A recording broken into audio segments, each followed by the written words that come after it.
Hello guys, welcome to my channel. সবাই কেমন আছো? আশা করি সবাই খুব ভালো আছো, আমিও ভালো আছি। তো ফুচকা খাওয়ার খুব ইচ্ছে হচ্ছিলো সন্ধেবেলা।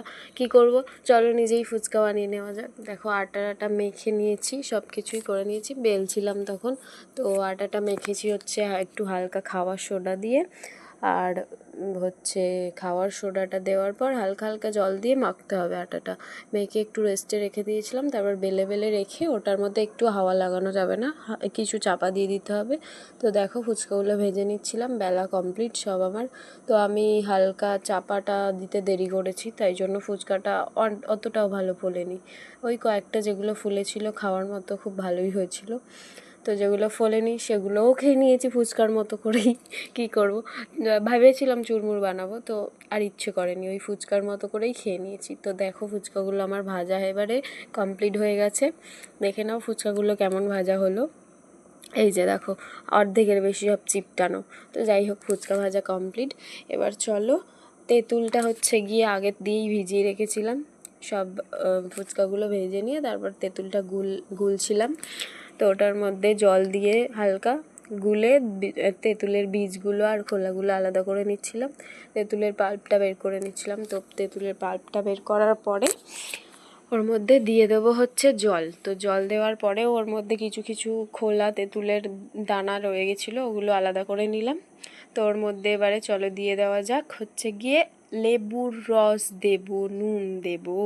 তো কী লেবু দেবো বলো তো? গন্ধরাজ লেবু। গন্ধটাই শুকেই তো মনে হয় খেয়ে নিই, আহা। তো এর মধ্যে লেবুটা চিপে দিয়ে ওর মধ্যে খোলাটাও ওর মধ্যেই রেখে দিয়েছিলাম যাতে গন্ধটা খুব সুন্দর আসে। তো এবারে নুন, হালকা লঙ্কার গুঁড়ো, তারপরে হচ্ছে জিরের গুঁড়ো সব দিয়ে ভালো করে হচ্ছে গুলে নিয়ে জলটা তুতলে যাচ্ছি ব্যাং, বলতে বলতেই হচ্ছে গিয়ে জিভে জল চলে আসছে। তো ওটা গুলে নিয়ে ওর মধ্যে হালকা জলজিরা দিতে ভুলে গেছিলাম, তো জলজিরাটাও দিয়ে নিলাম। দিয়ে টেস্ট করে দেখলাম যে নুন হয়নি, তো নুনটাও হালকা দিয়ে ওটা ভালো করে গুলে নিলাম। গুলে নিয়ে ওটা হচ্ছে আলাদা করে নেব। তো আলাদা করে সাইড করে রেখে এবার চলো আলু মাখা যাক। আলুগুলো হচ্ছে পাতলা পাতলা স্লাইস করে কেটে ওটা সিদ্ধ করে নিয়েছিলাম যাতে লেট না হয়, তাড়াতাড়ি হয়ে যায়। তো ওটা সিদ্ধ করার পর কাঁচা পেঁয়াজ, লঙ্কার গুঁড়ো, ছোলা কাঁচা, জিরের গুঁড়ো সব কিছু দিয়ে ভালো করে ফুচকাওয়ালার মতো চটকে চটকে মেখে নিলাম। তো মেখে নিয়ে এবারে হচ্ছে গিয়ে এটা মাখা আমার কমপ্লিট। তো মাখাটা হয়ে যাওয়ার পরে এবার চলো খাওয়া যাক, খেয়ে দেখানো যাক কেমন হয়েছে, তোমরাও দেখো। তো চলো ফুচকাটা ভাঙা যাক। এই দেখো কেমন ক্রিস্পি হয়েছে বলো তো, হেব্বি সুন্দর হয়েছিল।